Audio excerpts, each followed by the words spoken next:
अरे कितना कीमती समय मिला है, कितना कीमती समय मिला है, आप समझ नहीं पा रहे हैं, आप समझ नहीं पा रहे, पछताना पड़ेगा बाद में।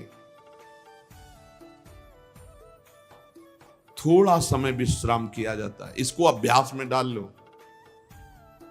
कई वर्ष हो गए मध्याह्न में विश्राम नहीं, नींद का नहीं, थोड़ा शरीर स्वस्थ होने का, लेट जाना फिर बैठ जाना, फिर टहलना, फिर लेट जाना बैठ जाना, नींद का नहीं। रात्रि में 4 घंटे इसको लेटने के लिए देते हैं बस, बीमार स्थिति में। शायद बीमारी ना होती तो पद्मासन में इसको हम विश्राम देते, पर अब पद्मासन लगा नहीं सकते। शरीर सुख आराम त्याग किए बिना भगवत मार्ग में कोई भी विजितात्मा नहीं हो सकता। रगड़ो, इस शरीर को रगड़ो, हाथ में माला है या काउंटर है, टहल रहे हैं, जब नींद आ रही टहल रहे हैं, सिर्फ 4-5 घंटे शयन के लिए दीजिए। क्या कर पाओगे आगे? यही अवस्थाएं हैं, नवयुवक अवस्था। इसी पर विजय प्राप्त करो, नींद आदि पर, भोजन पर, नींद पर। जानबूझकर 1-2 दिन भोजन छोड़कर भजन पड़े नहीं रहना, कोई जान न पावे कि आप भोजन नहीं किए। पूरी दिनचर्या ज्यों की त्यों होनी चाहिए। जिद्दी स्वभाव, परमार्थ के पथिक का जिद्दी स्वभाव, आराम त्यागी स्वभाव। और शरीर को जैसा बना लो प्रभु वैसे ही है, इसमें जड़ है, कोई अंतर नहीं पड़ता है। रात में सो, दिन में 4 घंटा सोने का अभ्यास बना लो, दिन में सोते रहो। अभ्यास है, चाहे जगने का बना लो चाहे सोने का। आधा कवल रोज बढ़ाते चले जाओ, भोजन आते फैलती चली जाएंगी। आधा कवल रोज कम करते चले जाओ।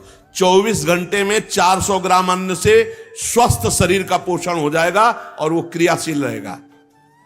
400 ग्राम अन्न से काहे को बर्बाद कर रहे हो? आते बढ़ाते चले जा रहे हो।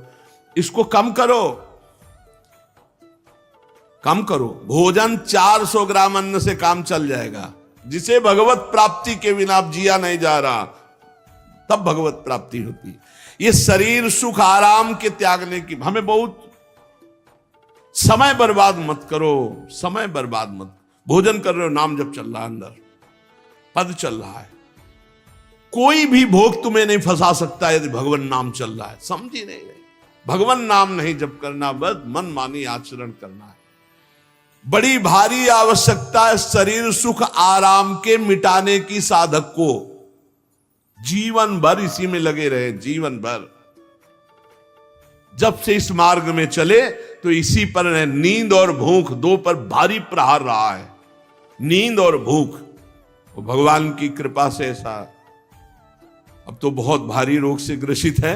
लेकिन पीछे मुरारी शरण आए और कहा अल्ट्रासाउंड कराने चलना है, डॉक्टर ने बोला है, तो आज कुछ खाना नहीं। हम कहा आज की बात कर रहे हो? 3-4 दिन से कुछ नहीं गया। जब डॉक्टर वहां देखा तो बोला बाबा पानी पे रहते हो क्या? जो वैसे किया, जानबूझ करके मधुकरी नहीं जाना, 3-4 दिन नहीं पाना। अब देखते हैं भजन कैसे होता है। और यह अभ्यास बचपन से, भूखे रह करके, सर्दी में, गर्मी में, बीमारी में, हर स्थिति में भजन नहीं छूटना, दिनचर्या नहीं छूटने। शयन में जो तुम्हें सुख मिलता है वो तमोगुणी नींद का है। जागृत होकर भजन में अगर समय व्यतीत कर दो, हाँ, जीवन आनंद में।